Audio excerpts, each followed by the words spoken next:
I'm Lee Morris and this is Patrick Hall. Join us behind the scenes as we film Photographing the World with Elia Liccardi. If you want more information about either of the two tutorials that we filmed, head over to fstoppers.com/store. In this week's episode, we hike out into the wilderness and camp all night just to get the shot. We jump out of an airplane in Queenstown and we wrap up this entire project.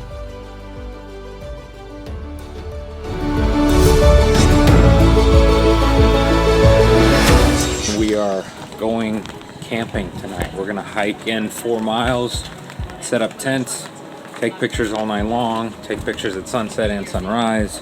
Elia and Naomi met a travel blogger here yesterday, told her that we were going to rent camping gear, and she was like, oh, I've got some and I have friends with some. So she just dropped off tents and mattresses and sleeping bags. You have to introduce yourself. Hi, I'm Liz. Liz, and what do you do here? I'm a travel blogger based in Wanaka. Travel blogger, and I asked you if you have gone skydiving here. Yes, I went skydiving on my birthday in Wanaka this year. And what did you say about it? It was so awesome. It's so beautiful jumping over the mountains. Was it difficult for you to do? No, it was really easy. Really easy. Now, Elia, stop hiding behind me. You hear this young little girl talk about how easy it is to jump out of a plane. If you're gonna do it here. Do it somewhere pretty. Do it somewhere pretty. We're in Queenstown, go on a tea. Got Dubai, so you might as well do it here. No, this is prettier than the Dubai. Yeah. Dubai gets to look like you're falling on top of the skyscraper. If you do it in Dubai, you want to have already done it once. I see where this is going. You're just putting it off. Exactly. So Lee has been bitching and moaning this whole trip about carrying the drone and how hard it is, and the drone actually weighs very little, but it's in this Pelican case that is really awkward to carry, and so he's having to carry it on his left side or right side, which obviously makes it hard to kind of walk straight. But I've been carrying this backpack that weighs way more, and so I told him recently that I would be happy to take the drone if he took the backpack. Well, he obliged, and he said, of course you can take the drone, this thing's a pain in the ass. So what I decided to do was the logical thing, lose all of the weight, lose the box, and I have rigged up the drone on a simple strap. I'm just gonna wear it outside the box where it's super lightweight. It's gonna be right in front of me. It's gonna be easy to carry. It's not gonna be heavy, and I think I'm going to win. What the hell is this? This is the perfect way to walk with a drone. This is how you do it. Don't be a hater, dude. Hate the game, don't let the game hate you. That's not a saying, and that doesn't make any sense. Naomi looks like she got the unfair load of this. Well, you know what else is fun? Everyone else is carrying. How does backpacking... How is the girl end up with all of this stuff? I have to say, this hike is pretty incredible. There's the glacier up there. It's melting and rushing down into the river that we're about to cross. And the cool thing is, you can drink from the lake and the river. It's a little cloudy, but since it's glacier water, apparently it's totally safe. And so I'm looking forward to giving that a taste. So there's Naomi right there. We're kind of treating her really bad. This is like the opposite of being a gentleman. Yeah, but When we have bags that are smaller, way less, and we have less bags. She has the two biggest, not the two heaviest bags, but she has the heaviest bag with a slightly lighter bag on her stomach.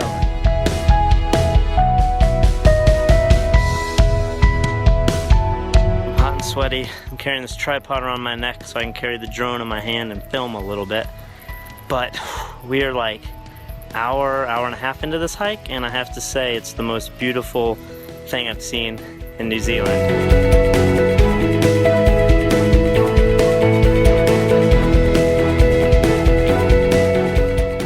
There's one iceberg out there. It rolled from all the way up there. It would be so cool to see that. When we were coming up here, we heard this thing like thunder. I thought it was thunder, and I missed it. Patrick and Elia said they saw it. A piece of rock breaking off. So as soon as that sun went behind that mountain, oh my gosh, the wind picked up and feels like it's dropped 20 degrees. I mean, all of a sudden I went from sweating on all parts of my body, and now I'm like shivering. So I seriously think something is wrong with the drone. It has been blinking yellow for 5 minutes now. So what do you have to say about breaking the drone? Yeah, break the drone. Why won't it connect to GPS? I was from New Zealand. You think I broke it by carrying it? I It's do. the most ridiculous thing I've ever heard of. Well, it's never done this before. What does it do? I've reset it 4 times. It won't connect to GPS. Now, I've had a lot of water out of streams and creeks and stuff, but never out of a lake. This does not seem healthy. And it's very milky looking. But I've been told that's normal. It's definitely not clear water. How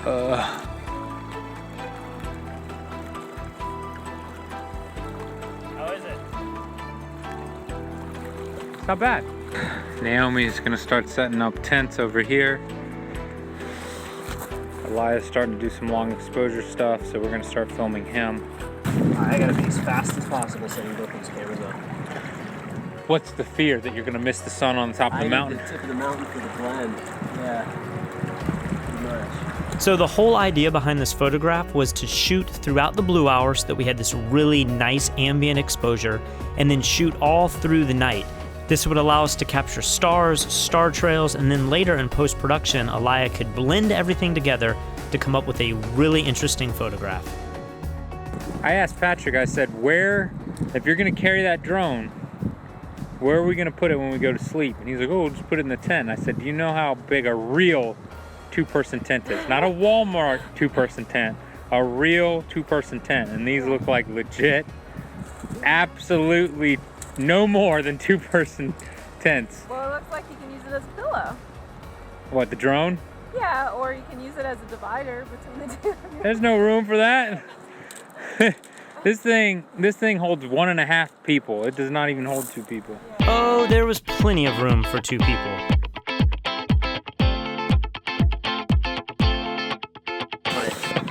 We're just realizing how unprepared Patrick is.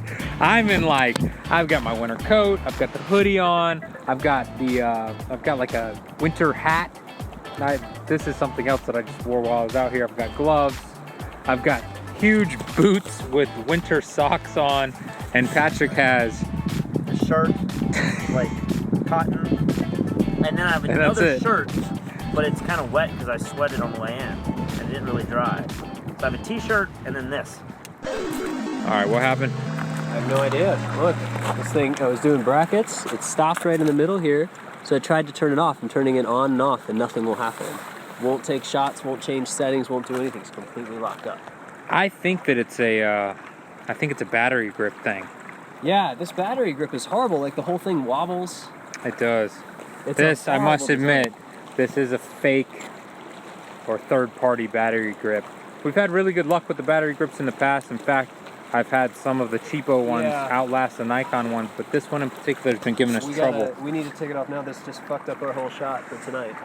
So it's currently 9:30 at night, and we just started shooting time lapses. The stars aren't really out yet. I mean, we can definitely see them with our eyes, but there's still a hint of blue in the sky. But we started shooting time lapses a little early. We'll probably let them run for a couple of hours, and then we will start interviewing Elia a second time. So right now I'm lighting up the tent from the inside. Patrick's taking a foreground shot, which we'll then put together in Photoshop and overlay in Premiere. Okay, turn it off. And then he's going to do a couple hours of star time lapse, and we'll put that over top of these lit up tents. So hopefully it works out. Everything was going great until something moved behind me. What are these animals? There goes one. What the fuck? This thing is like coming up right on us, and all we can see is little glowy eyes. Dude, I hear more out here. Oh, I think these are gonna claw my eyes out in the night. Where'd it go? Ah! What the heck? Dude! They are not scared of us at all. These possums, whatever they are so creepy. Because we can't see anything. And then all of a sudden we'll just see glowing eyes in the distance, and then all of a sudden they'll be like right next to us. And they walk silently. They're like little ninjas. Let me show you guys my pillow. Oh, there's Patrick's pillow. Towel. There's mine.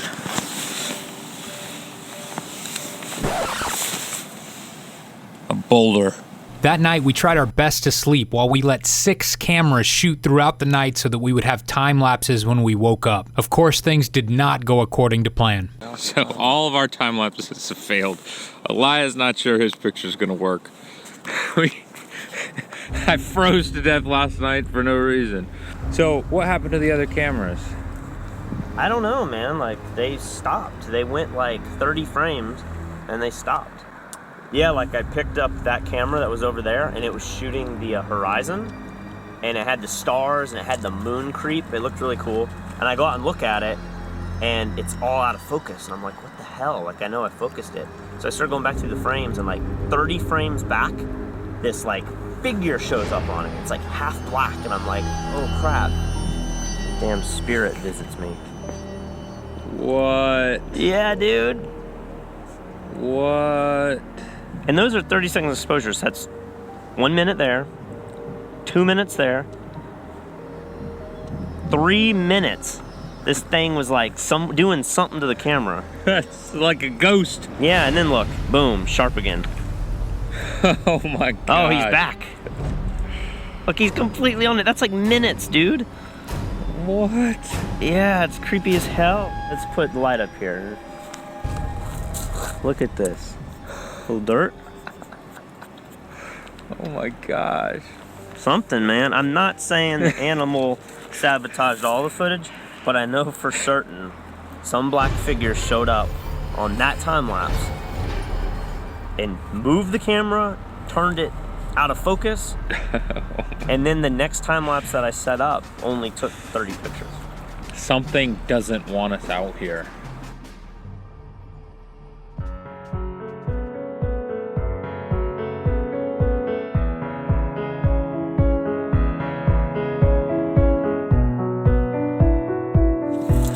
So last night was pretty crazy. It was so cold. My sleeping bag didn't fit me. It kind of came up to my waist. Elias said he was freezing all night. He couldn't sleep either. The wind was crazy. I thought it was gonna rip the rain fly off the tent, but it was like staked together. So all that held. We attempted 5 different cameras, and every single one had a problem last night. So I don't want to say that we camped out here for no reason yet. We haven't gone back and really looked at the footage. I think I got at least one good time lapse really early last night, but it definitely, everything hasn't gone to plan today, that's for sure. Here's the other really creepy thing that happened last night. So last night, that one iceberg out there was the only piece of ice out here. I had earplugs in all night, and I had a noisemaker going because it was so windy, it was keeping me up, so I didn't hear this. Naomi kept hearing crashing. All of these icebergs broke off from that and rolled down this hill into this water last night. And we are camping right here. I guess we have this boulder to protect us, but like, that's really creepy. Because that's like 30 or 40 huge pieces of ice that rolled down that mountain last night. I didn't hear a single one. We left that morning not knowing if we were going to come away with a full lesson, but when we got back, we realized that we did have a really awesome shot to work with. What I want to do is bring the shadows up a little bit here, and this is pretty powerful. And the other thing that I want to do is bring down, and I'm just going to try to keep these as even numbers as possible, pull the whites down just a hair, so maybe -30. You can see as I start to pull the whites down, it's actually taking the highlight in the sky from the moon down a little bit, and it's actually killing this off, which is really nice. So I'm just going to do that, maybe something subtle to around, keep it positive 30, negative 30, and then now I want to add a little bit of contrast in.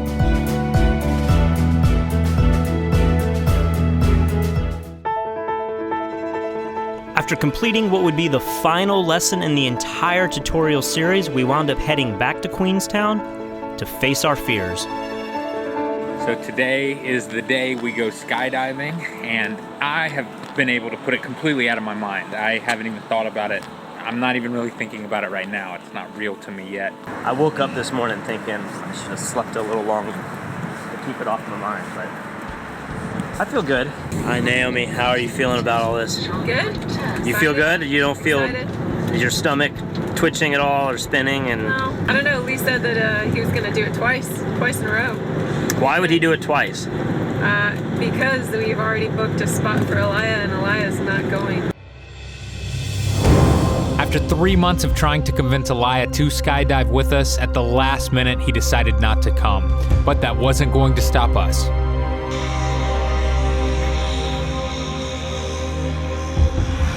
Oh boy! It's starting to get real now. 200 jumps a day. This looks like a factory, a skydive factory.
So after 3 months of trying to convince Elia to come skydiving with us, we failed in the end. But of course it was his loss. We had an absolutely amazing time, and it was time for this entire journey to end. This was our last full day in New Zealand.